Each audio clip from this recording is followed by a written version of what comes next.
네, 참예수님. 자, 한 주간 잘 지내셨습니까? 네, 오늘도, 예, 오늘도 이제 힘차게 오늘 주님의 이름으로 이 시간 시작하도록 하겠습니다. 성부와 성자와 성령의 이름으로 아멘. 하늘에 계신 우리 아버지, 아버지의 이름이 거룩히 빛나시며 아버지의 나라가 오시며 아버지의 뜻이 하늘에서와 같이 땅에서도 이루어지소서. 오늘 저희에게 일용할 양식을 주시고 저희에게 잘못한 일을 저희가 용서하오니 저희 죄를 용서하시고 저희를 유혹에 빠지지 않게 하시고 악에서 구하소서. 아멘. 성부와 성자와 성령의 이름으로 아멘. 네, 그래요. 오늘 이제 우리 함께 여섯 번째 시간, 여섯 번째 맞나? 다섯 번째고요. 여섯 번째 시간 같이 해보도록 하겠습니다. 네.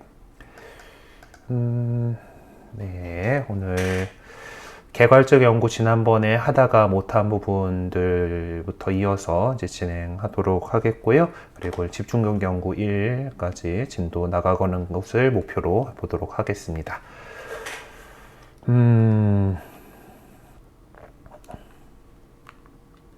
네, 요한복음서 지금 진행하고 있고요.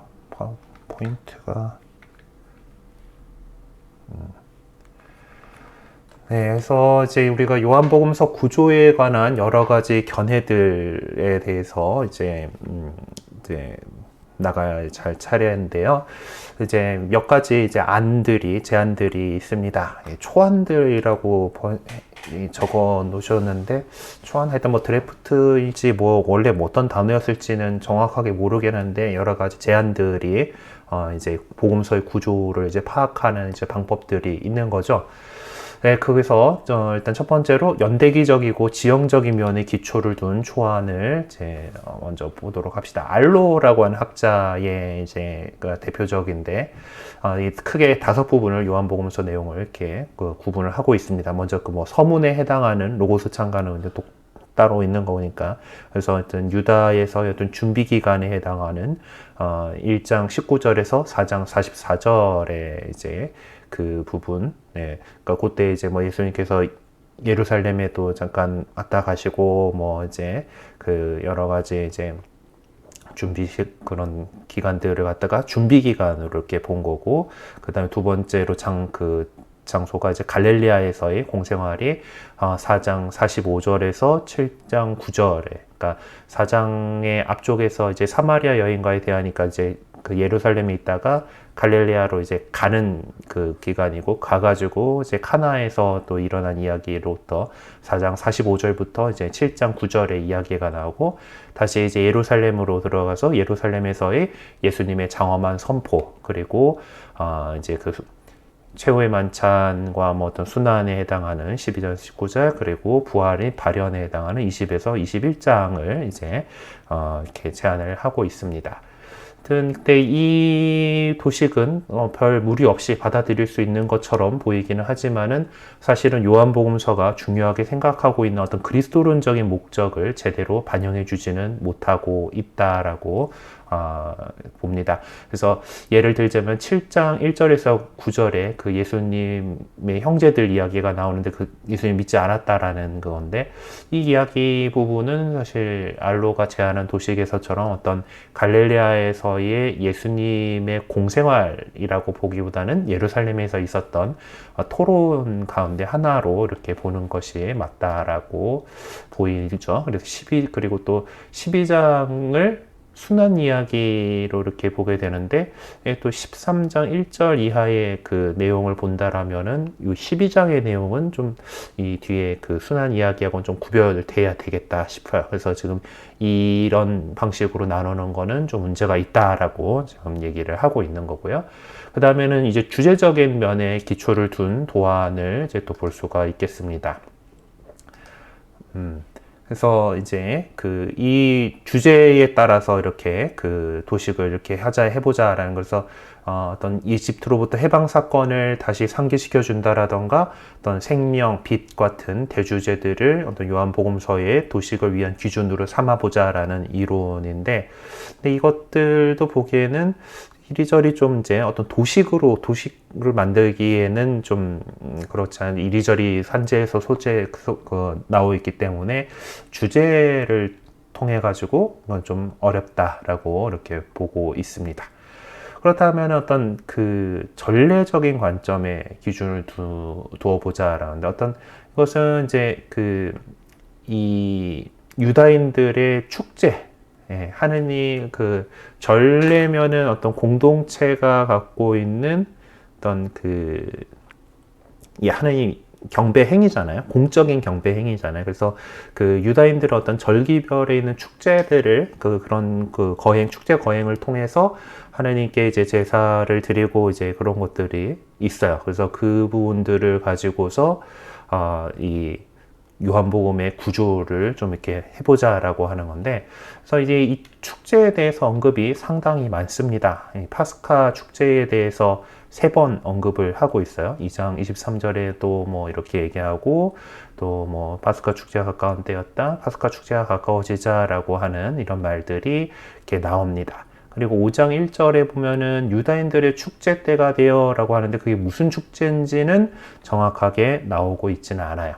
그리고 또 이제 7장 2절에는 초막절에 대해서 언급을 하고 있고, 그리고 성전 봉헌 축제에 대해서도 10장 22절에서 언급을 하고 있습니다. 그만큼 요한복음 안에서 보면은 이 유다인들의 어떤 축제를 지내기 위해서 예수님께서 뭐 예루살렘에 가시는 일들이 이렇게 종종 나타나요.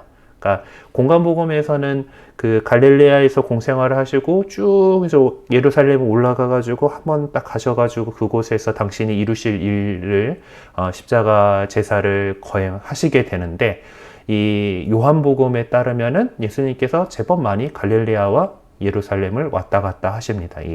그 유다인들의 절기별 축제를 이렇게 축제 어떤 그 절기별 지켜야 될 그 예루살렘 성전에서 지켜야 할 것들에 대해서 예수님께서 많이 참여하셨다라는 것을 볼 수가 있어요.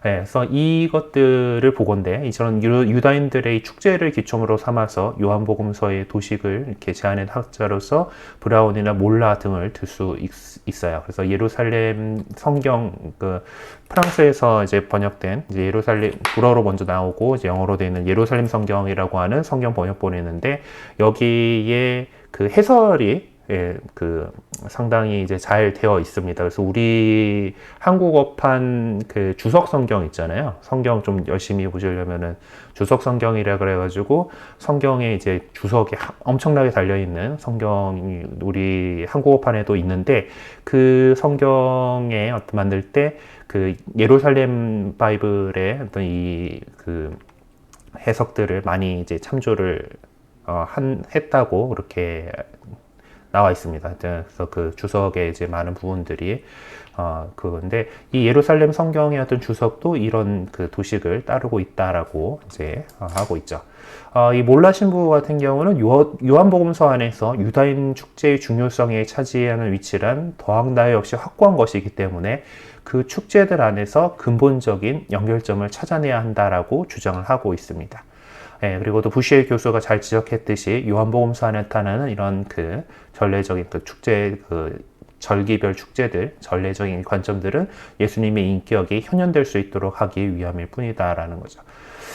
결론적으로 요약하자면은 이 그리스도의 신비를 밝혀주는데 모든 역량을 총동했던 요한복음서 저자의 꼭 맞는 도식을 찾아낸다라는 거는 좀 쉽지 않습니다. 하지만은 여러 가지 살펴본 대로 나름대로 여러 가지 특징적 요소들을 요한복음서가 그 안에 도식을 삼아보기 위해서 그 학자들이 노력을 했는데, 그것이 요한복음서가 사도 요한 자신의 예서가 아니라 오랜 기간 어떤 회고 그 과정을 거치고 그의 제자들에 의해서 12장 24절에서 우리가 말미에 이제 2번 이렇게 반복되고 이제 그래서 결국 이제 이 제자가, 그러니까 그 사랑하는 제자에 대해서 지난번에 설명했습니다만은, 그때 이제 사도 요한으로 이렇게 바라보게 되는 이 제자에 대해서, 그리고 그 제자의 그룹들이 우리는이라고 하는 복수로 이렇게 우리는이라고 하는 그 사람들, 그러니까 그 제자의 제자들이죠. 그러니까 요한의 제자들에 의해서 이제 그것이 이 요한복음이 이렇게 전체적으로 이제 다 참 그 꼴이 갖추어지고 이제 세상의 빛을 볼 수 있게 됐다라는 것을 뒷받침해 줍니다. 그래서 우리는 그 이 요한복음서의 도식을 이제 만들기 위해서 어떻게 할 건가를 이제 이 책은 문학적인 표지로부터 출발을 해야 한다라는 것이에요. 그래서 각 주제들이 표현하고자 했던 어떤 깊은 내용 및 의미가 무엇이었는지를 우리가 알 수 있게 될 거다라고 우리를 이렇게 초대하고 있죠. 그래서 일단은 큰 게 두 부분으로 나눌 수 있다라는 거예요. 예, 그건 거의 모든 학자들이 동의를 하고 있는데 1장부터 12장까지 앞부분과 13장부터 20장까지 21장은 후대에 더 붙여진 거라고 이렇게 보니까 네, 그래서 20장까지 이렇게 딱 그 두 개의 부분으로 크게 나눠 볼 수 있다라는 것에는 학자들이 거의 다 동의를 하고 있어요. 그래서 도트 교수 같은 경우는 이제 2장 37에서 50절이 어떤 그 앞에 부분의 결론으로서의 가치를 충분히 지니고 있다라고 주장을 합니다. 그리고 13장의 1절에서 3절은 또 새로운 서문으로서 그 새로운 책의 앞을 이제 시작을 하는 그런 가치를 지니고 있다라는 것을 지적해 준 바가 있어요. 자, 첫 번째 부분이 1장 19절에서 12장 안에서 그 가장 많이 나오는 용어가 표징이라는 거예요. 그래서 도트 교수 같은 경우는 이 앞에 책을 갖다가 표징에 관한 책이라고 이렇게 이름을 붙였고, 브라운 교수 역시 그 표현이 적합하다라고 보고 채택을 하고 있어요. 근데 이제 두 번째 부분, 뒷부분에 대해서는 학자마들마다 조금 의견이 다릅니다. 도드나 마르텐 같은 교수들은 이 뒷부분을 순환에 관한 책이라고 이렇게 명명을 했는데, 우리 책은 순환은 좀 아닌 것 같다라는 거예요. 왜냐하면은 그 요한복음서 저자는 다른 복음서보다도 그 누구보다 어떤 자유로운 의사로서 자신을 희생제물로 바치시기 위해 발걸음을 옮기신 예수님의 모습을 두드러지게 강조해서 표현해주고 있기 때문입니다. 다시 말해 요한복음서 저자는 예수님께서 어떤 타인의 강요에 의해서가 아니라 어떤 자유로 이거 표진 그거 해놨구나. 네, 휙휙 그냥 넘어갑시다. 네. 그 표징으로 나왔다라는 것 때문에 표시를 해놨던 것 같아요. 죄송해요.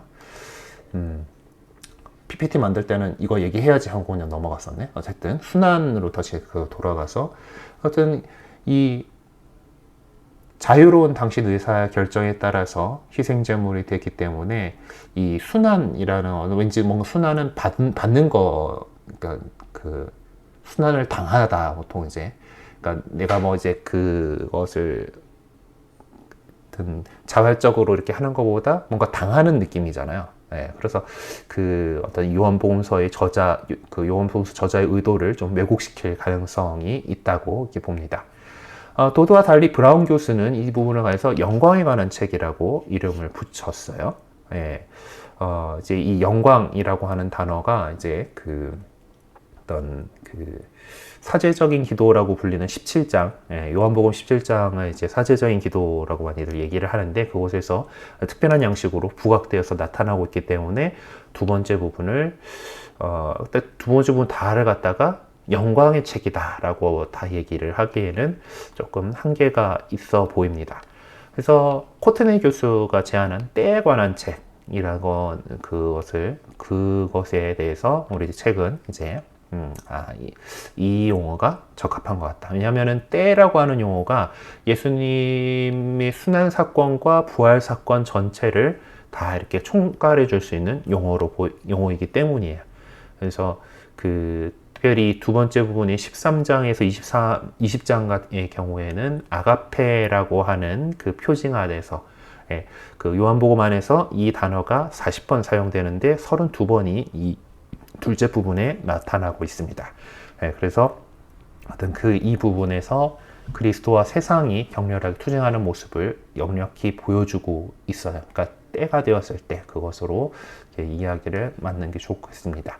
그래서 이것들을 다시 요약해서 정리를 해보면은 크게 두 부분으로 요한복음서를 놓고서 이제 그것을 어떻게 이름 지어줄 것인가에 대해서 학자들 사이에 좀 이견이 나오긴 했지만은 구체적인 지표들 덕분에 요한복음서는 두 부분으로 크게 나눠줄 수 있다. 그건 확실한 거고, 그리고 그것들이 그렇게 나누어 볼 수 있는 구체적인 지표들은 그 앞쪽 부분에서 표징이라고 하는 단어가 이렇게 나오고 있다라는 거고, 그리고 13장부터는 이 표징이라고 하는 것들을 찾아볼 수가 없어요. 그래서 확실히 나뉜다라는 것을, 두 개가 나눠진다라는 것을 볼 수가 있습니다. 그리고 때에 관한 주제는 이제 때가 왔다라는 언급이, 이제 때가 되었다. 때가 되자 예수님께서는 이제 13장 1절에서 이렇게 나오고 있는 것으로 보아서 12장에서 첫 번째 부분이 딱 끝나고 이제 13장에서부터는 새로운 부분이 시작된다라는 것을 알려주는 구체적인 표지가 된다라고 볼 수가 있겠습니다. 그리고 그 12장 37절에서 50절이 도두교수가 지적한 것처럼 이제 그 앞에 예수님께서 여러 표징들을 하시고서 이제 공생활을 이렇게 하면서 했던 그 첫 번째 단계에 대한 어떤 평가처럼 이렇게 해서 이 일부의 결론으로서 이렇게 제시가 되고 있다라는 거죠. 그리고 네 번째로 요한복음서의 독자나 어떤 선교의 증인에 관한 내용을 감안하면은 이 두 부분을 나눠보는 것이 타당하고 합리적이라고 볼 수가 있겠습니다.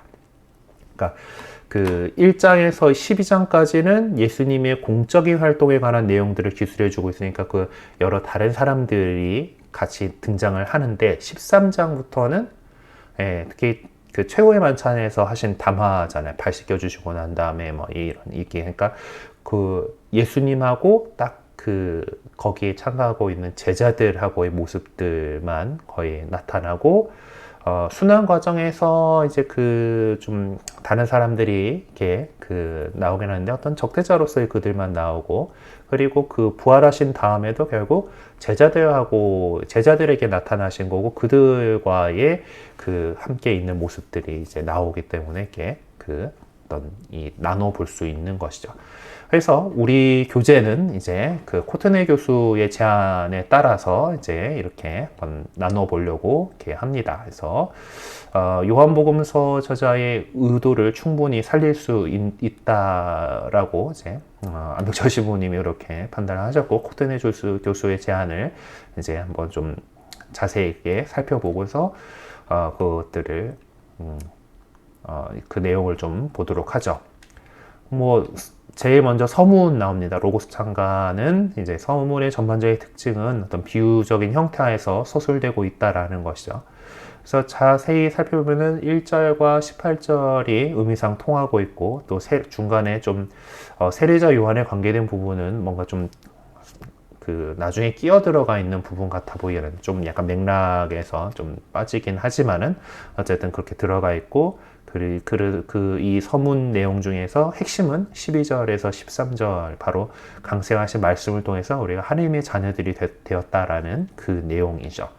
그 다음에 이제 그 표징에 관한 책들을 이제 보면은 첫 번째 부분에서 이제 생명이신 그분에 대해서 대한 선포가 나옵니다. 그래서 이제 당신은 누구요?라고 이렇게 했을 때 이제 세례자 요한의 증언가 세례자 이렇게 얘기했다라는 또 첫 번째 제자들을 부르신 이야기, 그리고 어떤 사람의 아들이신 예수님 어록집에서 인용한 말씀들이 이렇게 나오고 있다라고 보죠. 그래서 그 다음에 어떤 새로운 계약인 파스카 표징하에서 서술되고 있는 두 번째 표징이 이렇게 있습니다. 보면은 2장 1절을 시작하면서 이제 예수님의 제자들을 부르시고 하는 그 사건들로부터 사흘 뒤에, 그리고 또 어떤 카나의 기적 다음에도 또 사흘 안에 뭐 이렇게 표징 사흘이라고 하는 표징들이 이렇게 하면서 단계로 어떤 표징을 일으키신 것들이 나오죠. 그래서 당신의 행위를 통해서 당신 자신을 몸소 종말론적인 풍요로움을 가져다 주는 부분으로, 그리고 하나님의 참다운 성전으로 계시하십니다. 그리고 이제 그 다음에 이제 니코데모와의 대화가 나오게 되죠. 니코데모는 유다인들의 지도자로서 자신의 이제 사회적 지위가 있기 때문에 이제 조금 망설이면서 신중하게 이렇게 다가오는 부분들이 있고, 그 다음에 4장에서 나오는 사마리아 여인과의 대화가 좀 어떤 서로 조화를 이루면서 소개가 됩니다. 먼저 이 니코데모하고의 대화는 이제 예수님의 담화가 어디서 끝나고 이제 신학적인 묵상이 어디서 시작되는지 분명하게 구분할 수가 좀 없어요. 이게 이 니코데모하고 하신 얘기인지 뒤에 그냥 좀 설명이 더 붙은 건지가 이게 예수님이 하신 말인지 좀 뭐 나중에 어떤 그런 건지 이제 약간은 좀 헷갈리기는 하지만은 어쨌든 이제 뭐 이런 어떤 21절의 내용상 3장 1절에서 2절의 어떤 밤과 빛에 대한 그 부분들하고 연계성을 갖고 있다라고 이렇게 판단이 됩니다. 그래서 그리고 3장 22절에서 36절은 세례자 요한의 또 마지막 증언으로서 어떤 이 부분 역시 좀 신학적인 묵상으로 끝맺음되고 있고요. 그리고 4장 1절에서 42절의 사마리아 여인과의 대화에서는 정말 이 두 가지 움직임이 나타나고 있는데 어떤 이 부분도 되게 참 어찌게 이야기가 이렇게 어떤 드라마가 쫙 펼쳐지는데 요거에 대해서는 이따가 좀 자세하게 살펴보도록 하겠습니다. 자, 그리고 이제 아버지와 함께 생명의 공동 원천이신 예수님이라고 하는 주제에서 생명의 원천이고 생명의 주인이신 예수님의 모습이 나죠. 그래서 카나의 왕실 관리의 아들을 살려주는 이 이야기, 그리고 배짜 땅에서 중풍병자를 고쳐주시는 것, 그리고 또 거기에 이어서 안식일에 관련된 토론, 그리고 어떤 아드님의 권한, 또 예수님 믿게 하는 증언들, 이런 내용들로 해가지고 이제 4장 43절에서 5장 47절의 이야기들이 진행이 됩니다. 그리고 그 다음에는 이어서 6장이 이렇게 나오게 되는데요. 네, 이것은 바로 생명의 빵에 대한 담화죠. 네, 그래서 빵을 많게 하시고, 그리고 물을 걸으시고, 그리고 그 빵을 보고서 찾아왔던 사람들 앞에서 어떤 이제 생명의 빵에 대한 담화들이 이제 얘기가 진행이 되고, 또 그 과정에서 제자들이 많이 떨어져 나가죠. 그리고 또 12제자들에게 제기된 확신에 관한 문제들이 또 여기서 나오게 됩니다. 자, 그리고 이제 이어서 두 번째 부분으로 이제 생명이신 예수님을 거부한 세상과 그분을 겨냥한 죽음에 대한 경고가 7장에서 12장의 이야기들로 이렇게 나오게 되죠. 일단 7장에서 8장은 초막절에서 이제 있었던 초막절에 예수님께서 가셨다가 거기서 이제 일어난 논쟁들이 이렇게 나오게 되죠. 네, 그리고 9장에서 세상의 빛이신 예수님에서 소경의 치유하고 치유에 대해서 치유 표징이 있고, 그리고 거기에서 이제 내가 지금 잘 보인다고 생각하는 사람들과 그거 하지만은 제대로 보지 못하고 있는 그런 상황이다라는 이야기가 있고, 그리고 착한 목자이신 예수님에 대한 이야기들이 이렇게 있습니다. 그리고 이제 세상의 생명이요 부활이신 예수님을 드러내는 11에서 12장에 나오는데, 라자로의 부활이라고 보기는 어떤 소생이 맞겠죠. 예수님의 어떤 부활하고는 좀 구별 지어져야 될 만한 그런 내용인데요. 어쨌든 라자로가 다시 살아났습니다. 그래서 이것은 또 예수님 자신의 어떤 죽음과 부활을 예표해주는 역사적인 비유로 볼 수가 있습니다. 그리고 이제 예수님을 이제 향한 이제 유다인들의 논의가 있었죠. 그러면서 이제 모든 일을 위해서 죽으실 것이니 이렇게 해서 이해가 되고, 어떤 때에 대한 예고들이 어떤 뭐 향유라든가 이제 예루살렘 입성이라든가 어떤 사람의 아들의 영광에 대한 예고라든가 이런 내용들이 이렇게 나옵니다. 그러면서 이제 맨 마지막 부분 12장 37절에서 43절의 어떤 결론 부분들을 이제 이사야 예언자가 예언했던 이스라엘의 불신앙에 대한 것들을 이제 얘기를 하면서 참 빛이신 예수님에 대한 믿음을 갖도록 최종적으로 부르시는 말씀으로 이렇게 1부가 마무리되게 되죠. 그리고 그 다음에 이제 2부가 이제 때에 대한 책을 이렇게 볼 수가 있습니다. 그래서 가장 자신을 희생하는 사랑에 관한 비유 말씀이 제자들이 발을 씻어 주심으로써 이렇게 나오게 되고, 유다의 배신에 대해서 얘기를 하고, 첫 번째 고별사, 두 번째 고별사, 그리고 사제적인 기도, 그래서 그곳에 영광의 때가 왔다라는 얘기를 합니다. 그리고 하신 부분들인데, 이 부분은 이제 거의 비슷한 분량으로 되어 있고 세 부분으로 나눌 수가 있어요. 겟세마니에서 예수님께서 잡혀가신 것과, 그리고 첫 번째로 신문 받으시는 것, 그리고 그러니까 대사제의 집에서 신문 과정까지가 나오고, 그 다음에 그들이 이제 사형할 권한이 없으니까 총독에게 넘기잖아요. 빌라도의 법정에 이렇게 해서 얘기를 하는데, 이제 빌라도의 말을 통해서 아무튼 네가 임금이란 말이냐 뭐 이렇게 하면서 유다인들의 임금으로 선포되셨다라고 이렇게 보게 되는데, 어쨌든 그 빌라도의 법정에서 이야기, 그리고 이제 처형 장면, 그리고 운명하고 거기 안장한 거, 그 무덤에 이제 모신 거 장면까지 이렇게 세 부분으로 이렇게 볼 수가 있습니다.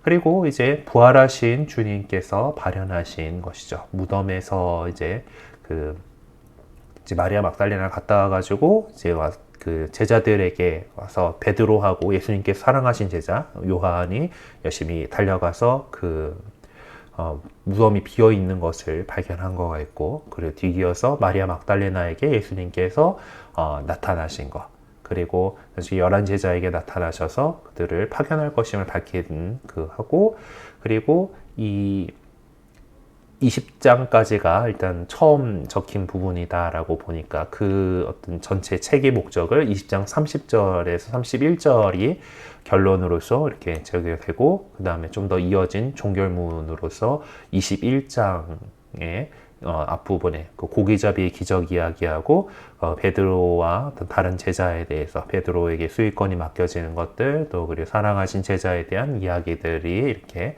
이어집니다. 그리고 나서 이 요한의 공동체의 증언이 그걸로 마무리되게 되죠. 네. 그래서 이제 전체적인 요한복음의 구조를 이렇게 좀 살펴볼 수가 있겠습니다. 네, 그리고 이어서 조금 이 사마리아 여인과 이야기하신 부분을 조금 더 이야기를 하고 쉬는 시간을 갖도록 하겠습니다.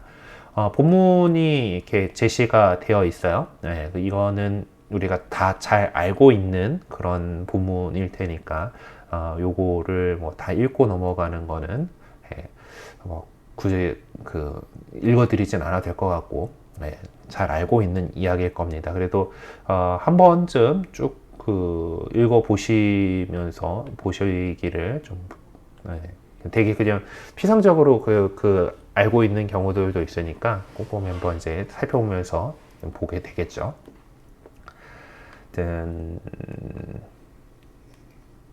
네.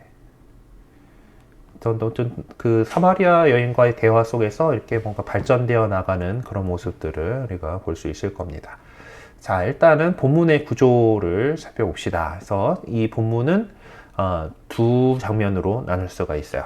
그러니까 제자들이 이렇게 가다가 이제 먹을 거 사러 갔어요. 그리고 예수님은 혼자 계시다가 이제 우물가에 계시다가 이제 사마리아 여인, 이 여인이 이렇게 물을 기르러 온 것을 보면서 그 여인하고 대화하는 장면이 첫째 장면이 되겠습니다. 그리고 그 대화가 끝난 다음에 이 여인이 마을 사람들한테 가죠. 그 사이에 제자들이 예수님께 와요. 그래서 예수님과 제자들이 나누는 대화가 둘째 장면으로 이렇게 나누어 볼 수가 있겠습니다. 자, 그럼 첫째 장면은 어떤 서문에 해당한 얘기, 그리고 물을 중심으로 된 대화가 있고, 그리고 사마리아 여인의 어떤 개인적인 상황에 남편하고 관련된 이야기, 이제 그게 나오고, 그 다음에 어떤 때에 대한 그 주제를 중심으로 대화를 나눈 것이 이제 나오게 됩니다.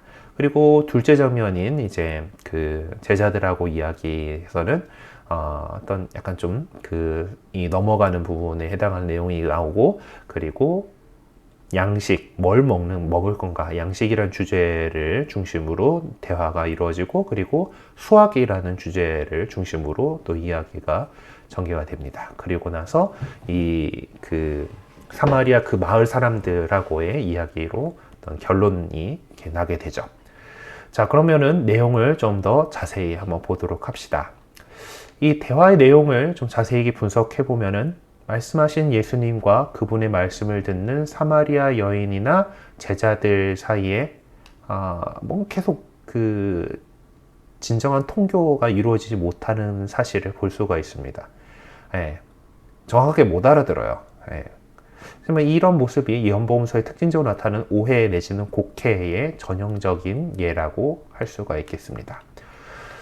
자, 4장 10절에서 11절, 그리고 4장 14절에서 15절, 그리고 4장 32절에서 33절을 보게 되면은, 이 사마리아 여인의 제자들이 예수님 말씀을 그냥 물질적인 차원에서 이해하고 있음을 알 수가 있습니다.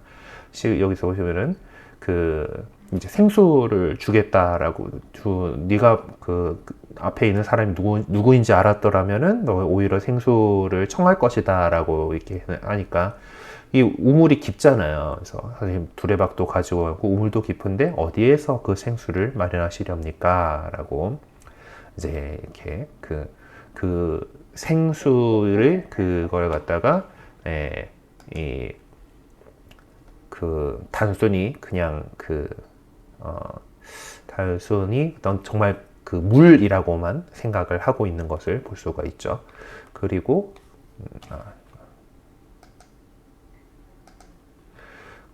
이제 그 생수에 대해서 그러니까 이제 얘기를 좀 설명을 들으니까 이제 그 물을 저에게 주십시오 하면서 이제 이거 제가 물 기르러 이렇게 안 나와도 되겠네요. 이제 그걸 주신다면은. 네. 그래서 결국 이 어떤 물질적인 늘 기르러 나오는 물에 대한 이야기로 이렇게 나오고, 그리고 이제 제자들이 갔다 와서 이제 또 끼니를 해결한 너희가 모르는 양식이 있다고 그러니까 이거 누가 그 스승님께 잡수식을 갖다 드렸나 뭐 이제 이런 식으로 얘기를 하고 있어요. 자, 그럼 예수님께서는 이거가 아니고 어떤 목적으로 만들어졌나? 이런 말씀들을 하셨을까? 당신 자신을 계시하기 위해서 참된 생명을 주시는 당신을 계시해 주시기 위해서 말씀하셨다라고 이야기를 이제 할 수가 있겠습니다. 자, 그러면은 사마리아 여인의 응답 내용은 이제 예수님의 정체성에 관한 인식의 내용으로 이렇게 되어 있습니다. 그러니까 사마리아 여인이 예수님을 인식해 가는 과정은, 이게 뭐 오타 있는데 잘 고쳐주세요. 여러분들 책에는 이미 고쳐졌는지 모르겠지만은, 어쨌든 예수님을 인식해 가는 과정은 이 믿음의 성숙 단계를 표명해 주는 것이기도 합니다. 이 여인의 응답은 믿음이 이제 차근차근 점증적인 과정을 통해서 성숙된다는 것을 우리에게 깨닫게 해주죠. 그러면 이것들을 한번 순서대로 보면 예수님에 대해서 어떻게 바라보냐. 9절에서는 그냥 사람이라고 됐지만 유다인 남자인 이제 당시에 왜 사마리아인인 나에게 이렇게 물을 청하냐라고 하면서 이제 먼저 얘기를 하고, 12절에 가면은 예수님에 대해서 이제 이 물을 줄 수 있다라고 하니까 이제 이 야곱이 판 우물인데 우리 조상 야곱보다 더 훌륭한 분이란 말입니까? 뭐 이제 그래서 이제 살짝 근데 그거를 그리고 또 이제 이야기를 하다 보니까 자기 일까지 다 안단 말이에요. 그래서 예언자시군요. 뭐 이렇게 뭐 이런 얘기를 이렇게 또 하고, 그리고 이제 이 사람들한테 가가지고 사람들한테 가기 전에 이제 워낙 이제 저도 이제 그리스도라고 하는 메시아가 오실이라는 것을 알고 있습니다. 믿고 있습니다. 얘기를 하니까 이제 내가 바로 그 사람이다라고 이렇게 얘기를 하잖아요. 그래서 이 요인의 입에서 어떤 예수님에 대한 인식들이 하나씩 이렇게 올라가고 있다라는 것을 볼 수가 있습니다. 자, 그리고 이 사마리아 여인의 응답을 완성시켜 줄 수 있는 내용은 결국 이제 사마리아 사람들의 입을 통해서 표명이 되고 있습니다. 4장 42절에 보면은 이제 이렇게 얘기를 하죠. 우리가 이제 직접 듣고, 그러니까 이 사람들이, 그러니까 사마리아 여인이 전해준 그 이야기 때문만이 아니라 이제 예수님하고 예수님의 말씀을 듣고서 직접 듣고서 이분께서 참으로 세상의 구원자이심을 알게 되었소라고 고백을 하죠. 네, 바로 예수님께서 이 세상의 구원자시다라고 고백을 합니다. 그래서 이 이야기에서 좀 전개되고 있는 이 대화 자체에만 너무 집중을 하다 보면은 대화 속에 좀 깊숙하게 숨겨져 있는 의미를 좀 놓칠 수도 있습니다. 이 대화 속에 숨겨져 있는 주역, 어떤 주체를 잊어서는 안 되죠. 예, 대화의 한가운데에 아버지 하느님께서 자리하고 계시다라는 사실을 깨달아야 합니다. 10절에서 보면 예수님께서는 하느님의 선물에 관해서 말씀을 하고 계시고요. 그리고 21에서 23절을 통해서는 신성에 대한 불완전한 알미 아버지의 계시로 대체되고 있음을 알 수가 있습니다. 또한 아버지의 마음으로 진실하게 경배하는 자들을 찾고 계신 아버지께서 마음으로 진실하게 경배하는 자들을 찾고 계신다는 것은 하느님을 만나기 위한 장소를 찾고 있는 사람들에게 분명한 답을 전해주는 것이죠. 그러니까 유다인들은 예루살렘이다. 사마리아 사람들은 그동안에는 저 산이다. 그렇게 그라짐산 이렇게 얘기를 하는 거죠. 그래서 그것들을 그런 장소를 이렇게 찾고 있는 사람들에게 그것이 아니라 진실한 예배가 영으로 이루어진 예배가 어디서든지 이루어지게 될 것이다라는 영과 진리 안에서 예배 드리는 사람들을 아버지께서 찾고 계시고 그렇게 앞서가신다라는 것을 볼 수가 있습니다. 이 4장에서는 정말 중요한 이런 신학적인 내용들을 전해주고 있죠. 그렇다면 이런 이야기가 나오게 된 역사적인 배경이 어떤 것인가? 이 사마리아 사람들, 이 사람들이 어떻게 했길래 이제 유다인들이 그렇게, 그러니까 같은 하느님 믿는 사람들이잖아요. 그죠? 근데 되게 이방인으로 이렇게 여기고 있는데, 이게 어떻게 된 이야기인가를 조금 풀어 나가게 됩니다. 자, 이스라엘이 우리가 옛날에 이제 입문 과정에서 이스라엘 역사를 한번 싹 보면서 이스라엘이 솔로몬 이후에 남유다와 북이스라엘로 갈라졌던 것들 기억하고 계시죠? 그래서 북쪽에는 사마리아를 수도로 하는 이스라엘 왕국이 자리를 잡고 남쪽은 예루살렘을 수도로 하는 유다 왕국이 세워지게 되었습니다. 네, 북쪽은 이제 결국 아시리아 제국의 패망을 하게 되는데요. 네, 이 아시리아도 그렇고 그 다음에 남유다까지 멸망시킨 바빌론도 그렇고 그 제국들은 좀 제국 내에 있는 사람들을 좀 섞어 놓으려고 하는 정책을 이렇게 펼쳤습니다. 네, 그래서 사마리아가 멸망한 기원전 721년에 이제 북쪽 왕국의 지도급 인사들이 다 이제 다른 동네로 유배를 떠나게 됐죠. 그래서 아시리아의 어떤 수도나 이런 그쪽 지방으로 이렇게 가고 또 이제 그 빈자리를 메꾸기 위해서 이제 아시리아 또 다른 동네 사람들을 이제 그곳을 자리를 하게 됐습니다. 그래서 이 여러 민족들이 섞여 사는 지방으로 이렇게 전락해 버리고 말았어요. 근데 또 예전부터 이제 어떤 다신교적인 세계관 안에서 이제 그 지역은 야훼 하느님, 주 하느님께서 계시는 곳이잖아요.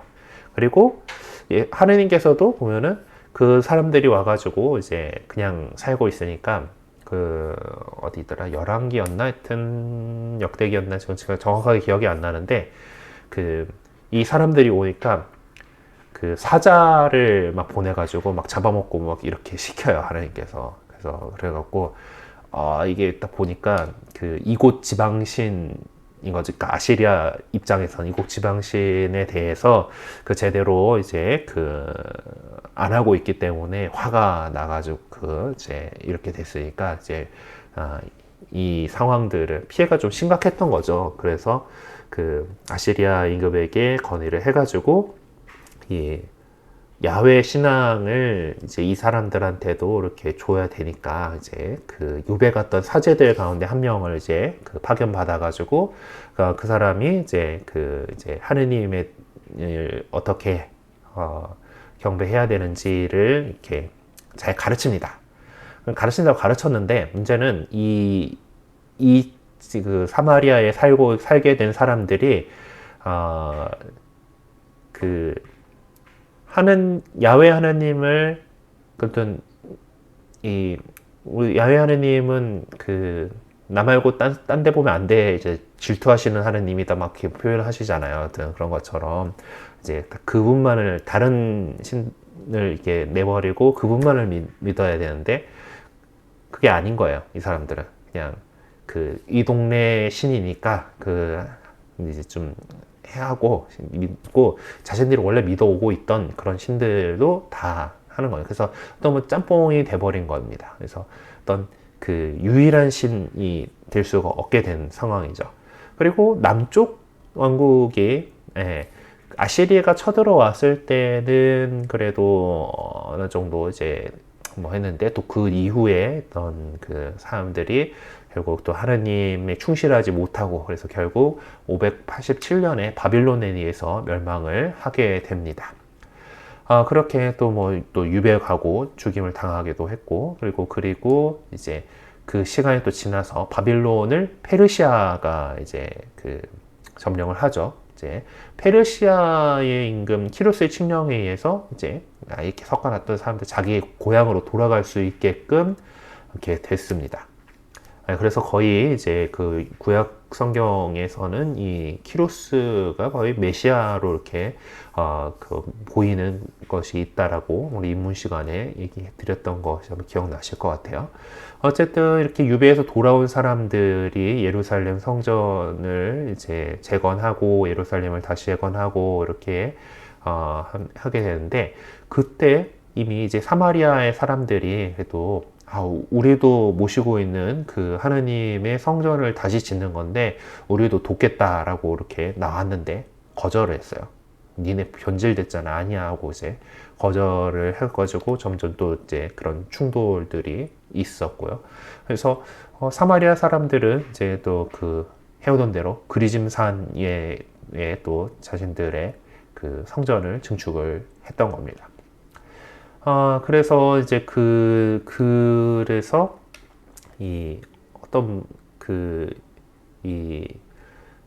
예전에 여호수아가 이스라엘 역사를 언급하여 선포한 신명기 12장에 나오는 유일한 성전에 관련 율법을 갖다가 자신들이 그리짐산 위에 새겨진 성전을 위한 것이라고 이제 유다 사람들이 보기엔 아전인수격인 거죠. 그렇게 이제 이렇게 해석을 했습니다.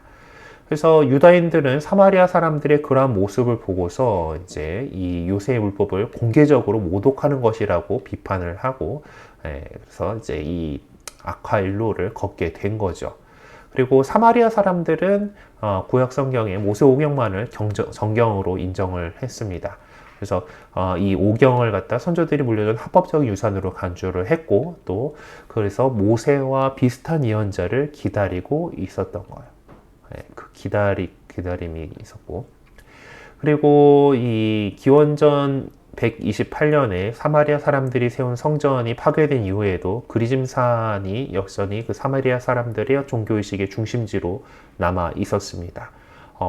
기원 후 35년경에 거의 예수님 동시대이긴 한데 한 사마리아 예언자는 모세의 성로를 찾아내기 위해 지지자들을 그리짐산으로 불러 모았다는 기록이 있다라고 하는데 이 성로가 뭔지 저는 길로자잖아요. 길로자에 여러 가지 뜻들이 있다고 하는데 이 성로를 그래서 지금 찾아보니까 십자가의 길을 갖다가 옛날에 부르던 거룩한 길이니까 이제 그런데 이제 어쨌든 그래서 지금 이게 뭘로 해석을 해야 되는지는 정확하게 모르겠습니다.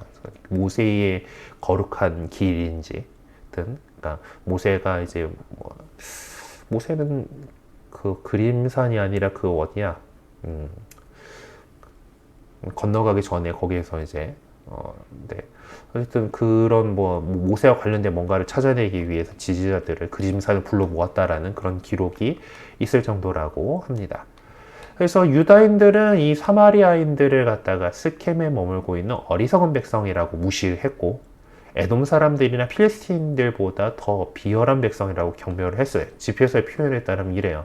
혐오하는 민족이 둘이 있고 셋째 것은 민족이라고 할 수도 없다라고 이렇게 얘기하는데 그 세 번째가 스켐에 거주하는 어리석은 백성들이다 라고 예, 이야기를 이렇게 아주 혐오를 제대로 뿜뿜하고 있는 제가 밑에 집에서 저거를 잘못 적기는 50장 25절이네요. 옮겨졌다가 그랬는데 어쨌든 저런 표현을 가지고서 정말 이 백성 이 사마리아인들을 얼마나 이제 경멸했는지를 좀 들여다볼 수가 있죠. 어쨌든 요한복음서에서는 또 사마리아 사람들을 마귀 들린 자와 동일시하고 있는 그런 표현이 나옵니다. 이거 뭐 유다인들이 얘기를 하고 있는 것이고 이 당신을 사마리아인이고 마귀 들린 자라고 하는 당연하지 않소라고 이렇게 얘기를 하는데 어쨌든 이 마귀 들린 자와 사마리아인들을 거의 동일시하고 있다라는 그런 표현으로 이렇게 보고 있다라는 거예요. 어쨌든 사마리아 사람들하고 유다 사람들하고는 그 역사적인 관계를 놓고 보면은 정말 서로 상종하지 않았다고 말한 것은 되게 점잖게 표현한 거다. 예, 완곡하게 표현한 거다라고 할 수가 있습니다. 4장 9절인데 예수님께서는 근데 예수님께서는 이제 사마리아 사람들에 대해서 다른 유다인들처럼 막 이렇게 하지 않잖아요. 또 호의적인 모습들, 이제 루카복음의 이제 착한 사마리아 비유 같은 경우도 이제 이렇게 있는데 그것은 사실 어떤 그들이 잘한다라는 얘기가 아니라 유다인들을 질책하고 그들을 올바른 믿음의 길로 들어설 수 있도록 하기 위해서 이렇게 이런 비유를 사용하셨다라는 것을 볼 수가 있겠습니다. 그럼 사마리아의 어떤 지형적인 위치를 좀 보도록 하죠. 4장 1절에서 2절에 보면은 이제 바리사이들이 당신을 경계하고 눈의 가시처럼 여기 생각하고 있다는 것을 아시고서는 북쪽으로 발길을 옮기셨어요. 예. 그러니까 이 바리사이들, 유다인이라고 표현되는 그들이 예수님을 경계했던 것은 그 세례자 요한보다도 사람들에게 더 많은 영향력을 행사하고 계셨기 때문이죠. 공간복음서에 보면은 이제 세례자 요한이 체포된 이후에 갈릴레아를 떠나는 예수님의 모습들을 전해주고 있습니다. 공통적으로 있습니다만은 요한복음서에서는 예수님이 공생활 초기에 사마리아를 가로질러서 그 갈릴레아로 가시는 예수님의 모습을 전해줍니다. 공간복음서가 전해주는 도식은 어떤 순수한 역사보다는 구원 역사의 기초를 하고 있어요. 그러니까 이 메시아의 선구자가 할 일을 하고 떠나고 나서 그 모습을 드러내야 한다라는 것입니다. 근데 요한복음서는 예수님 공생활 초기에 어떤 메시아에 대한 첫 번째 계시가 이 사마리아 여인과 만날 때 이루어지는 것으로 설정을 하고 있습니다. 요한복음서에 따르면은 예수님께서는 유다 지방에서 사마리아를 가로질러서 갈릴레아로 가셨어요. 예. 근데 반드시 그렇게 가야 되는 건 아닙니다. 그렇게 가는 길밖에 없었던 것도 아니에요. 어떻게든 안 들어가려 그러면은 우회할 수가 있어요. 근데 순례자들의 축제를 지내기 위해서 예루살렘에 올라가실 때 비록 사마리아 땅에서 호의적인 대접을 받지 못할 것을 각오하면서까지 루카복음 9장 53절에 보면은 예수님 일행이 예루살렘으로 간다라는 것을 알고 사마리아 사람들이 그들에 대해서 안 좋은 대접을 그 마을 안에 못 들어오게 했던 그런 사건이 있었거든요. 그런 것들을 볼 때 사마리아를 이제 통과해서 가는 길을 선택할 수밖에 없었던 것은 거리상이나 시간적으로 효과적이기 때문입니다. 지도를 보면요. 아직 그 동네 지도인데 조금 더 확대합시다. 예루살렘이 여기 있는데 예루살렘에서 이제 위에 이제 나자렛 여기 북쪽에 갈릴레아 호수 지방으로 가기 위해서 이 사마리아를 따라서 이렇게 가는 길이 제일 짧은 코스예요. 이제 산 사이로 이렇게 가지고 옛날 길이 있고 그것을 이 사마리아 영역을 갖다가 들어가지 않으려면은 예루살렘에서 이 남쪽으로 이렇게, 그러니까 서쪽으로 이렇게 그 요르단강이 있는 이 골짜기 쪽으로 이렇게 내려와서 예리고를 통해 가지고 이렇게 내려와 가지고 이쪽 길이든 사마리아 쪽 길 말고도 뭐 이쪽 그래서 데카폴리스 지역을 통해 가지고 갈릴리아 지역으로 갈 수도 있기는 했어요. 근데 이렇게 가려면은 나자렛으로 간다고 치면은 멀리 이렇게 돌아서 가야 되는 거고, 사마리아 지방을 통해서 가게 되면은 좀 더 이제 짧은 거리로 이렇게 이동을 할 수가 있는 거죠. 하여튼 그러기 때문에 뭐 예수님의 경우도 그렇고 다른 순례자들의 경우도 뭐 마찬가지로 그러기 때문에 굳이 좋은 대접 못 받지만은 사마리아 지역을 이렇게 통과를 해가지고 이동을 했습니다. 갈릴레아 쪽은 또 이렇게 그 유다인들이 또 동료들로 이렇게 여겼어요. 네, 그리고 이제 그리스도교 신자들과 사마리아 사람들의 이야기를 이제 보면요.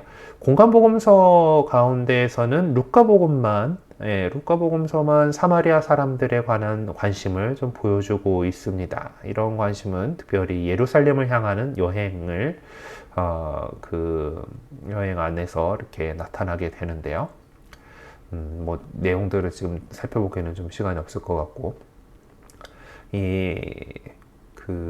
사도행전 8장 보면은 이제 필리포스가 사마리아 사람들에게 그리스도를 선포하고 베드로와 요한이 예루살렘 모교회로부터 파견되어 그들에게 성령을 베풀어 준 내용을 상세하게 전해주고 있습니다. 하지만 어떤 마테오복음서의 내용들을 보면은 사마리아의 복음화가 상당히 어려움이 있었던 것이 아닌가 추측을 해볼 수가 있습니다. 그래서 이런 내용들로 볼 때 요한복음서 4장이 부차적이긴 하지만은 사마리아 지방의 선교를 정당화하기 위한 목적도 갖고 있었다라고 볼 수가 있을 것 같아요. 네, 그래요. 그리고 우물에 대한 이야기를 하기 전에 그러면은 우리는 잠시 휴식을 하고 돌아오도록 하겠습니다. 네, 그럼 10분간 휴식 시간 갖고요. 네. 10분 조금 안 되긴 하지만은 11시 반에 다시 모이도록 할게요. 잠깐 쉬는 시간 갖고 오시겠습니다.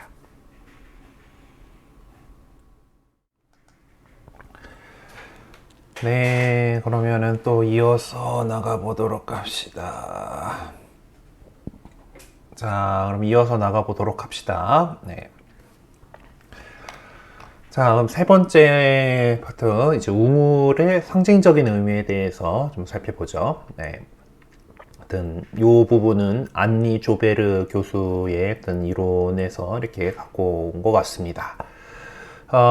일단 요한복음서 4장에서 이제 예수님과 이 사마리아 여인과의 대화가 이루어진 장소에 나오는 우물은 야곱의 우물이에요. 야곱이 판 우물이다라는 거죠. 평범한 그냥 동네 우물이 아니라 되게 어떤 그 지역 사람들에게 상당한 의미가 있는 그런 우물이다라는 거예요.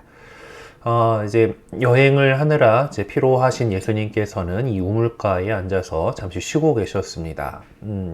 이 우물은 이제 그리즘산 아래 산자락에 있고, 깊이가 32m나 된, 그 당시도 그랬는지 원래 그렇게 깊은, 하여튼 어쨌든 깊은 우물이었어요.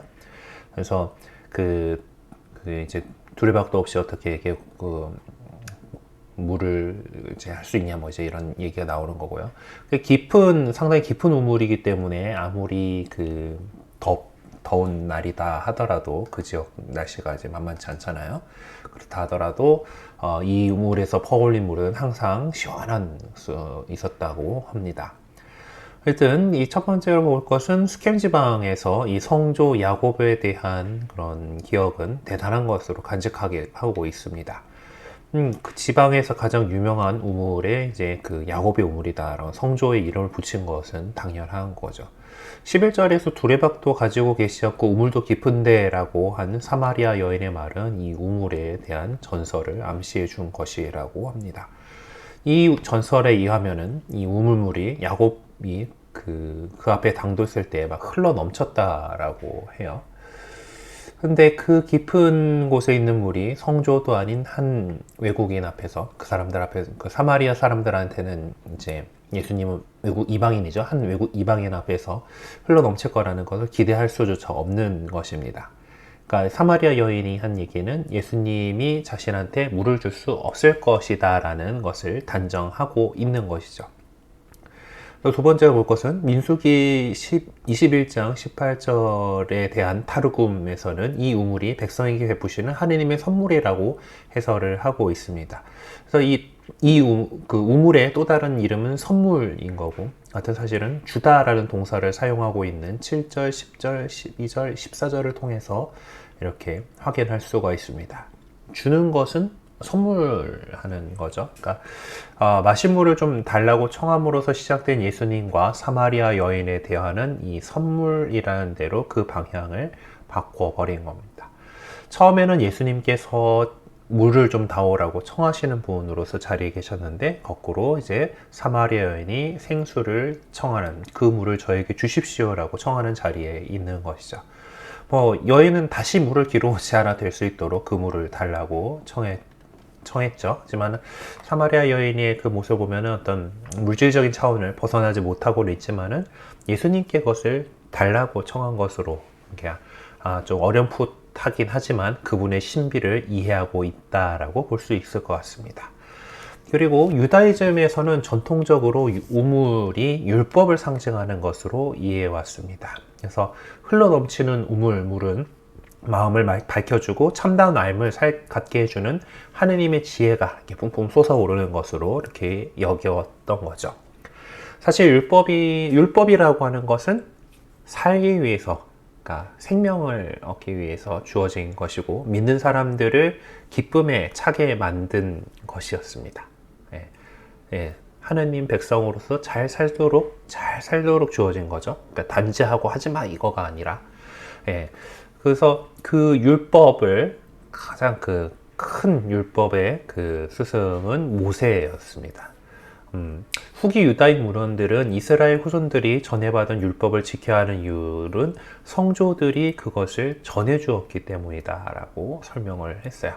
그래서 이 12지파의 성조인 야곱의 자식들이 12지파가 되는 거죠. 야곱의 우물은 두말할 것 없이 유다인 전승을 대표하고 있는 것으로 볼 수가 있습니다. 그리고 그 우물물이 이제 예수님께서 주실 물로 대체되고 있는 거죠. 예수님께서 주실 그 생명의 참된 생수로 이렇게 그 성조 어떤 율법에서 나오던 그것이 아니라 이제 예수님이 주신 물로 이제 바뀐다라는 겁니다. 결국 복음서 저자가 보여주고자 했던 것은 예수님께서 야곱보다 훌륭하신 분이다라는 점입니다.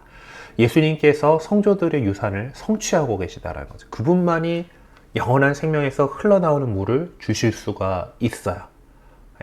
요한복음서는 이 물이 어떤 것인지를 보여주게 될 것이고, 그 물은 예수님께서 영광을 받으실 성령이다라고 이렇게 이야기를 끌어나가게 됩니다.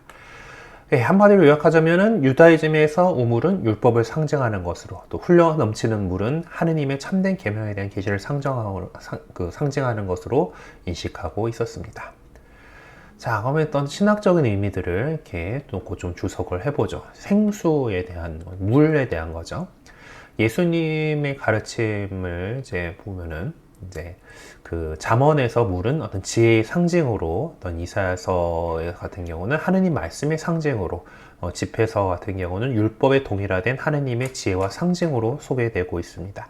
그러니까 즉 구약 성경에서도 벌써 이제 물에다가 상징적인 의미를 부여해 왔던 것인데, 아까 본 것처럼 유다이즘에서 부여했던 의미와 큰 차이가 없습니다.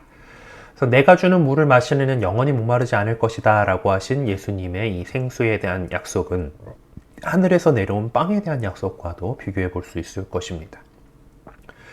이미 우리는 구약 성경 안에서, 특별히 지혜 문학 안에서 물이 율법과 말씀과 지혜의 상징, 곧 계시에 대한 표현이었다라는 것을 살펴보았어요.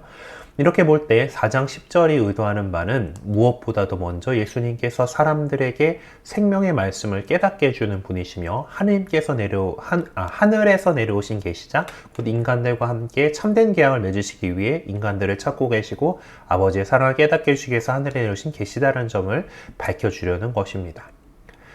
우리는 랍비 문학들 안에서 율법의 가르침을 지칭하기 위해서 이 생수에 대한 은유법을 사용하고 있는 경우를 쉽게 찾아볼 수가 있는데 요한복음서에서 이것을 더할 나위 없는 하느님의 선물로 규정하고 있죠.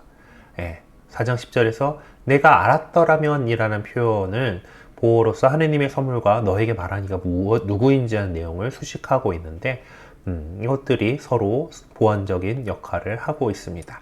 즉 하느님의 선물을 안다라는 것은 예수님이 누구신지를 안다라는 것이 되는 거죠. 이와 같이 예수님께서 전해주신 계시는 예수님이라는 인격 안에서 동일시되고 구체화되고 있습니다. 4장 10절에서 언급한 하느님 선물이라는 표현은 요한복음서의 다른 곳에서는 전혀 찾아볼 수 없는 것으로 생수의 선물에 연결되어 있는데요. 이 표현은 사마리아의 복음화를 전해주는 사도행전 8장 20절에서 명시한 성령의 선물을 지칭하는 것이라고 보겠습니다. 선물이라고 하는 그리스어 단어 도레아는 사도행전 여러 군데에서 이제 독립적으로 사용되고 있는데 사용될 때마다 늘 성령과 연관을 맺고 있습니다. 4장 14절은 예수님께서 주시는 생수가 영원히 살게 하기 위해서 물이 솟는 셈이 된다는 점을 정확하게 지적하고 있어요. 여기서 생수를 묘사하기 위해 사용되고 있는 물이 솟는 셈이 되다라는 동사는 어떤 판관들이나 왕들을 일으켜 세우시는 성령을 지칭하기 위해 구약 성경이 사용하고 있는 동사와 같은 동사입니다. 이와 같은 내용은 6장 63절에 영은 생명을 준다라는 주장과 좀 비교를 해볼 수 있을 것 같아요. 요한복음서 저자는 7장 39절에서 예수님께서 주시기로 약속하신 물이 그분을 믿는 자들이 받게 될 성령이라고 이제 분명하게 밝히고 있습니다. 즉 그렇기 때문에 생명을 주시는 분, 바로 성령이시죠. 자, 그런데 이제 7장 37에서 39절에는 이것이 어떤 미래에 주어질 것이라고 말하고 있는데 그것은 예수님의 영광이 분명하게 나타나게 될 순간에 연계되어 있습니다. 그런데 4장 10절을 보면은 예수님께서는 지금 사마리아 여인에게 즉시 생수를 선물로 주실 수 있으실 것처럼 말씀하고 계십니다. 그래서 이 선물이 어떻게 이미 성령의 선물과 동일시될 수 있을지를 이게 좀 약간 어렵지 않을까라고 이렇게 느껴지는 거죠. 근데 더 자세히 살펴보면 4장 14절을 보면 그 선물이 미래에 주어질 것으로 언급되고 있는데 이것은 7장 39절에서의 관점과 정확하게 일치합니다. 요약하자면 예수님께서는 선조들의 전승에 깊이 뿌리를 내리고 있던 사마리아 여인에게 결정적인 구원의 때가 되면 당신께서 전해주신 계시가 온전히 성취될 것임을 언명하고 계셨죠. 물론 부활 사건이 있은 후에야 비로소 예수님께서 하신 약속이 어떤 것이었는가 올바로 이해될 것입니다. 그리고 이 약속은 더할 나위 없는 하느님의 선물, 곧 성령을 보내주셨다는 것이죠. 다시 말해 이 선물은 사마리아 여인에게 뿐만 아니라 이 물을 마시는 모든 사람들에게 예수님의 영광이 드러나는 순간에 주어지게 될 것입니다. 생수의 선물은 예수님께서 선교하시는 동안 전해주시게 될 계시와 영광을 받으신 후 그리스도께서 주실 성령을 의미하는 것이다 라고 볼 수가 있죠. 안 넘어가냐? 넘어가라. 네, 그리고 영과 진리 안에서 드린 예배에 대해서 이제 좀 살펴봅시다. 22절에서 너희는 알지도 못하는 분께 예배를 드린다라고 하신 예수님의 말씀을 좀 깊이 살펴보죠. 바로 뒤를 이어서 23절에서 예수님께서는 영과 진리 안에서 아버지께 예배를 드릴 때가 온다. 바로 지금이 그때다라고 분명하게 밝히십니다. 이와 같이 구원의 때는 우리와 상당한 거리를 두고 떨어져 있는 신을 경배하는 것이 아니라 아버지께 드리는 경배로서 특징 지어질 겁니다. 아버지께서 우리를 앞서가시죠. 그래서 아버지께서 먼저 이렇게 예배를 드리는 이들을 찾으십니다. 이 같은 경배는 특별한 어느 한 장소, 그리즘 산이 되든 예루살렘이 되든 그렇게 연결되어 있는 것이 아니라 영적인 준비, 곧 영과 진리 안에서의 경배에 연결되어 있습니다. 그래서 어떤 사람들은 이런 내용들 때문에 어떤 전래 예식을 거부하고 내적인 종교를 지향해야 되는가라고 해석하게 하는데 그건 좀 과장이죠. 예, 아마 좀 개신교 쪽 신학자들이 이제 이런 부분들을 좀 이렇게 얘기를 할 것 같습니다. 하지만 우리가 요한복음서 저자가 당대 유다이즘, 특히 쿰란에서 취한 형태를 여기 적용시킨 것이다라고 보는 것이 더 합리적일 거라고 봅니다. 계시가 완전하게 이루어지지 않은 상황에서 한 이방인에게 말씀하시는 자리에서 예수님께서는 아무런 자세한 설명 없이 아버지라는 호칭을 그냥 쓰고 계세요. 네. 근데 아버지께 예배를 드린다는 것이 계시와 무슨 관계가 있는가? 네, 그 점에 대해서는 요한복음서 16장 23절에서 29절이 명확하게 이제 답변해 줍니다. 그래서 그 부분을 좀 살펴보면은 더 이해하는 데 도움이 될 것 같아요. 예수님께서는 16장 23절에서 29절에서 당신의 계시 행위가 두 단계에 걸쳐 이루어지고 있음을 은연중에 밝혀주고 계십니다. 첫 번째 단계는 당신의 공생활에서 드러나는 계시 행위의 단계고, 둘째 단계는 그 단계가 구현되는 단계로서 그때가 도래하는 그 단계죠. 첫 단계에서 예수님께서는 비유의 표현을 통해서만 아버지를 계시하시지만 둘째 단계가 되면 분명하게 아버지에 대해서 말씀하십니다.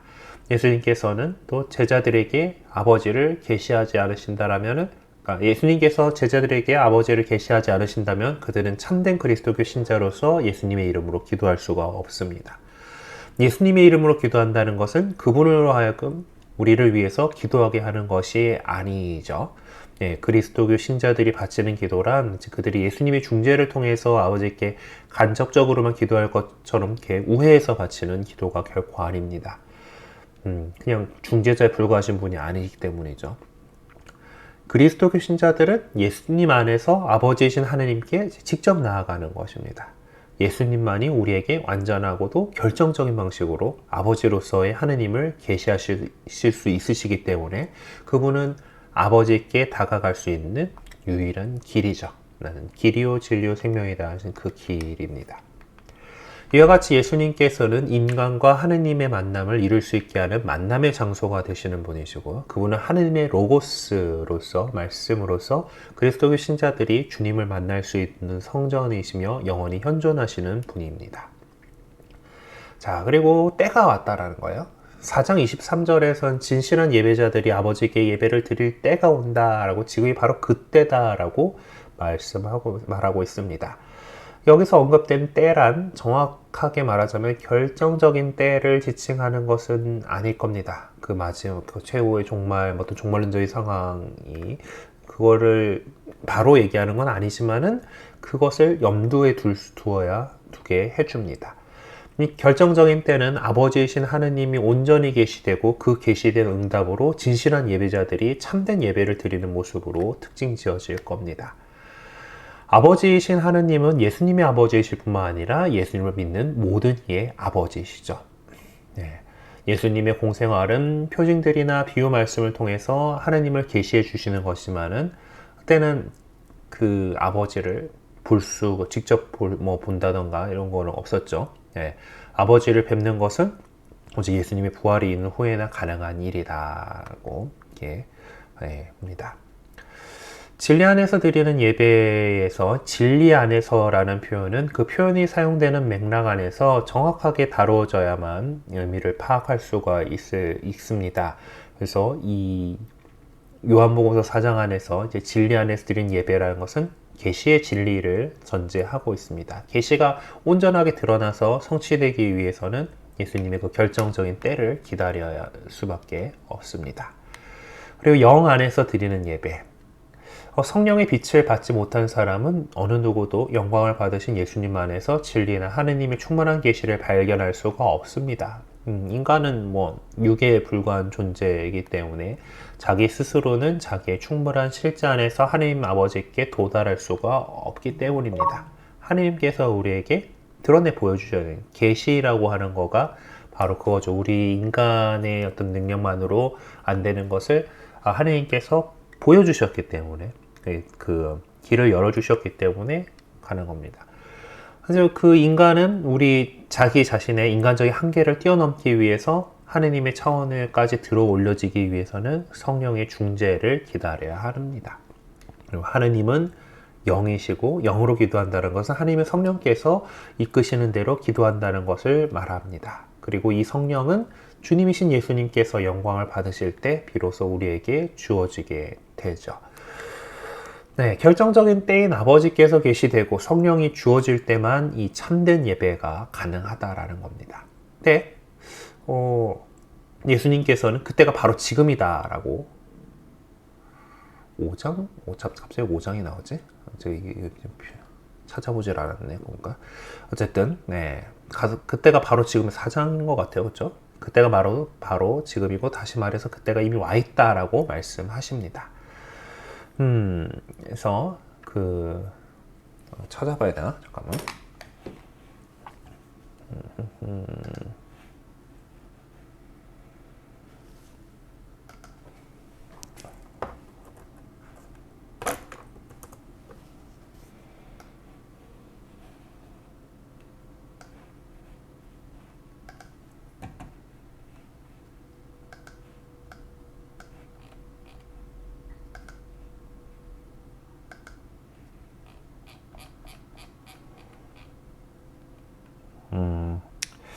베짜따못에서의 그 이야기 안에서의 그 얘기로 다시 하시고 얘기를 하고 계시네요.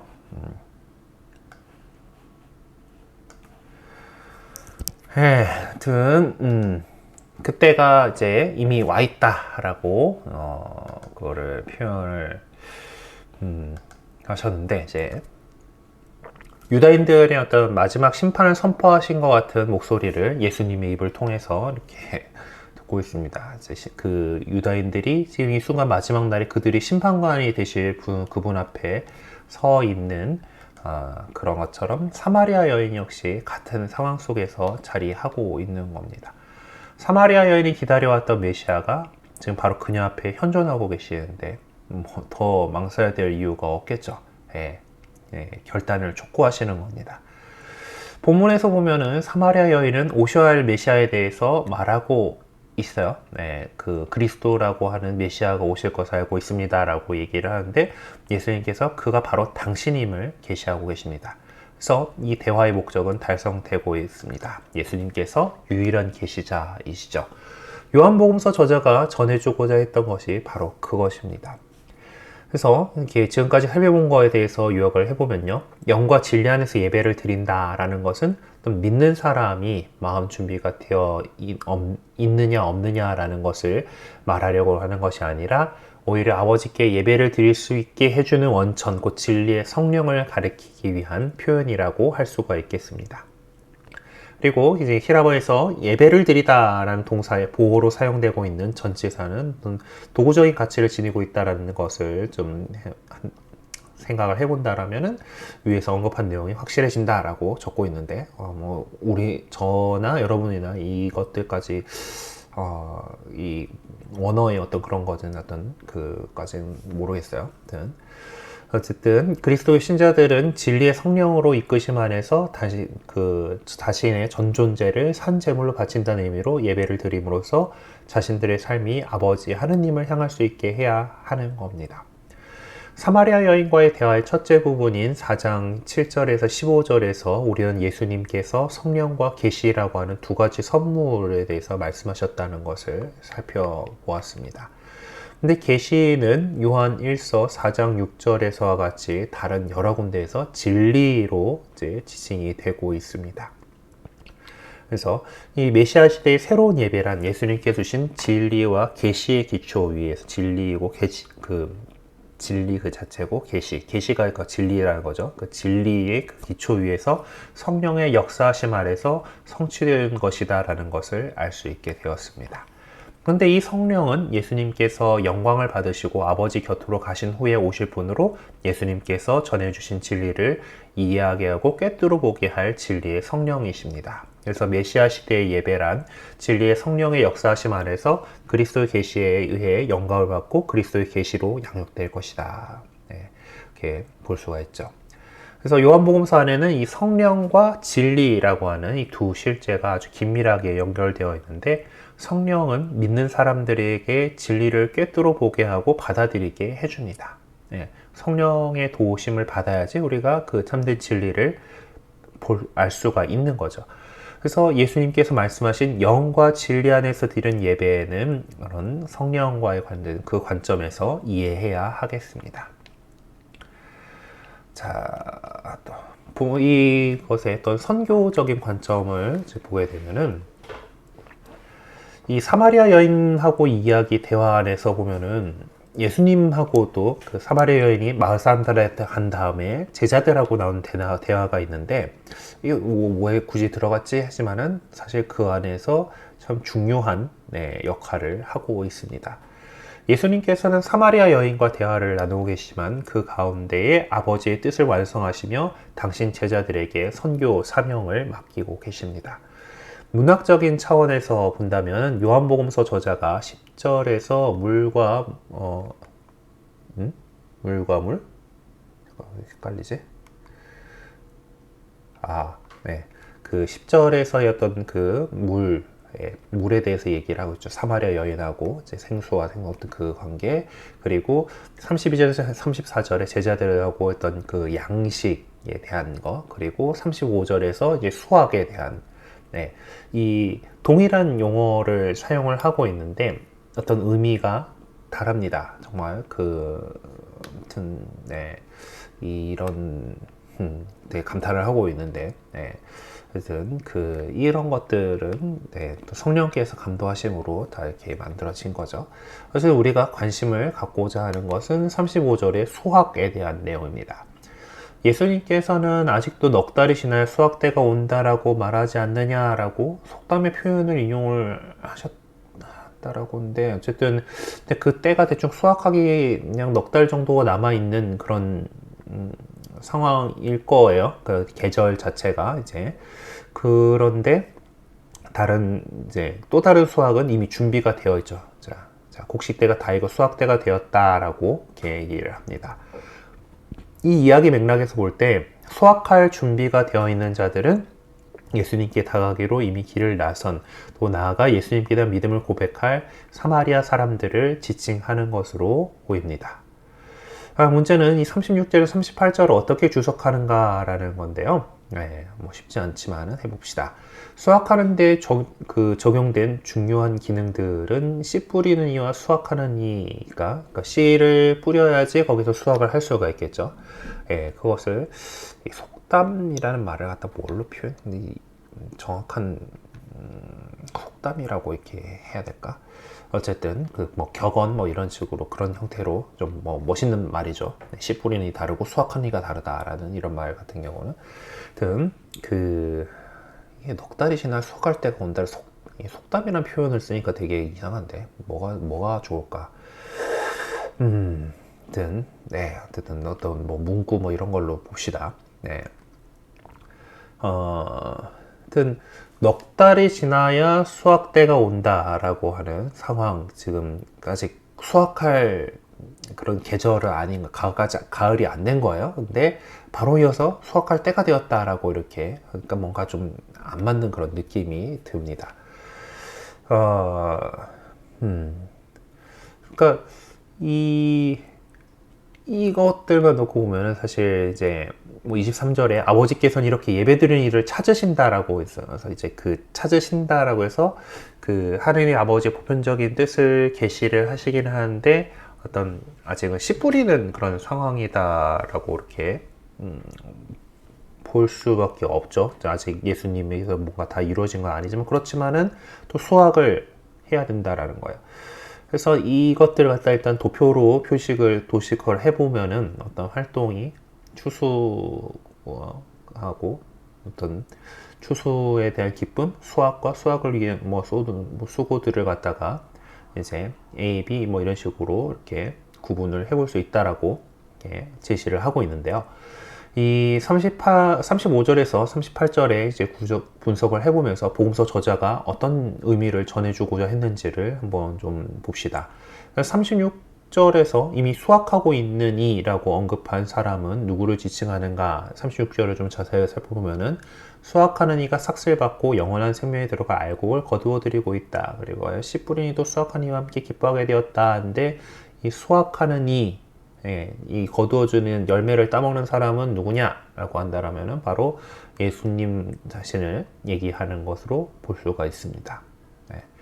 그러니까 그러면은 그러니까 영원한 생명에 들어갈 알곡들을 모아드리는 사람은 예수님과 그 제자들이죠. 이 사람들을 이제 그 하느님의 나라로 영원한 생명으로 들어갈 정말 좋은 사람 알곡들을 거두어드리는 건데, 그러면은 씨를 뿌린 사람은 누구로 이렇게 볼 수가 있는가라고 한다라면은 예수님이 되겠구나. 그러니까 이 예수님께서 이제 영원한 생명에 들어가 알곡을 거두어드린다는 표현은 이 예수님께서 하시는 이 일의 최종적인 목적을 바로 우리를 구원하시려고 한다라는 그 최종적인 목적을 지칭해주는 표현이라고 볼 수가 있습니다. 그렇다면은 예수님에 앞서서 이 수확을 하기 위한 것들을 준비를 해놓은 사람이 있죠. 바로 씨 뿌리는 사람은 세례자 요한을 가리키는 말로 이렇게 볼 수가 있습니다. 자, 그럼 35절을 읽어보면 아직도 넉 달이 있어야 수확할 때가 온다라고 하면서도 수확할 준비가 이미 되어 있다라고 말하고 있죠. 그러니까 뭔가 좀 다른 뭔가 이 준비 아직 남았다. 수확할 때가 또 바로 이제 온다라고 하는 것. 여기서 강조하고 했던 것들은 무엇일까? 35절에 보면은 너희는 아직도 넉 달이 지나야 수확 때가 온다라고 말하지 않느냐? 자, 내가 너에게 말한다. 눈을 들어 저 밭을 보라. 혹시 이거 다 수확 때가 되었다. 그러니까 눈을 들어 저 밭으로 보아봤자 그 사람 지금 제자들이 바라보고 있는 밭에는 아직 수확 때가 안 됐을 거예요. 넉 달이나 더 있어야 되는 거니까. 한데 그 예수님께서 보라고 한 밭이 그 곡식이 자라고 있는 그 밭이 아닐 거 아니에요. 밀이 자라고 있는 그 밭이 아니죠. 바로 그 세상, 이제 예수님께서 이루실 일들을 이렇게 하게 되는 그런 거예요. 근데 그러니까 이런 것들은 뭔가 이 수학이라고 하는 이 단어를 가지고 이렇게 잘 이렇게 표현을 한 건데, 정말 뭔가 되게 그 이율배반적인 것 같은 표현이죠. 하지만은 무엇을 강조하고 있을까? 그래서 아모스서 9장 13절을 참조하라고 이렇게 나와 있네요. 네, 아모스서의 그 표현은 이렇습니다. 보라, 그날이 온다. 주님의 말씀이다. 밭 가는 이를 거둔 이가 따르고 포도밭 밟는 이를 씨 뿌리는 이가 따르리라. 산에서 새 포도주가 흘러내리고 모든 언덕에서 새 포도주가 흘러넘치리라. 그러니까 그날이 왔을 때에 일어날 일들을 하는데, 밭을 갈고 씨를 뿌리고 시간이 지나야 거둘 수가 있잖아요. 그렇죠? 그런데 밭 가는 일을 거두는 이가 따르는, 바로바로 막 자란다는 얘기죠. 포도를 밟는 거는 포도를 다 딴 다음에 밟아야 되는 건데, 거기를 또 씨 뿌리는 이가 따르고, 그리고 산에서 포도가 열릴 텐데 아예 포도주가 막 흘러 넘친다. 그러니까 뭔가 이제 이 완성이 그냥 확 다 이게 되어 있는 이제 그런 우리의 어떤 상식으로는 잘 이해가 안 되는 그런 일들이 그날이 왔을 때 이루어진다. 이 수학이라고 하는 그 예수님의 때가 되었을 때, 그리고 이 사람들을, 그 알곡들을 영원한 생명으로 거둬들이는 그 수학이라고 하는 수학으로 표현된 이것이 정말 놀라운 것이다 라는 것을 강조하고 싶은, 우리 인간의 그걸로 되는 게 아니라 정말 하느님의 어떤 신비로서, 놀라움으로서 우리에게 보여줄 것이다 라는 것을 강조하고 있는 표현으로 볼 수가 있습니다. 자, 그리고 38절에서 볼 때 수확하는 이들은 예수님께서 파견하신 자들임을 알 수가 있습니다. 근데 요한복음서에는 끝부분까지 가기 전에 예수님께서 제자들을 보내셨다라는 사실은 언급되지 않아요. 그럼 여기서 말하는 파견이란 어떤 의미일까라는 건데요. 일단 38절은 나는 너희가 애쓰지 않은 걸 수확하라고 너희를 보냈다. 그러니까 파견했다라고 이렇게 말씀을 하고 계시고요. 17장 18절에는 아버지께서 저를 세상에 보내신 것처럼 저도 이들을 세상에 보냈습니다 라고 하는 그 말씀이에요. 그러니까 예수님도 파견받은 사람으로 또 제자들을 세상에 파견했다라는 그런 얘기죠. 그래서 이 그 20장 21절의 그 파견을 미리 예고하는 형태로서 이제 부활 사건 뒤에 이루어질 결정적인 파견을 암시해주는 의미로서 이것을 바라볼 수가 있겠습니다.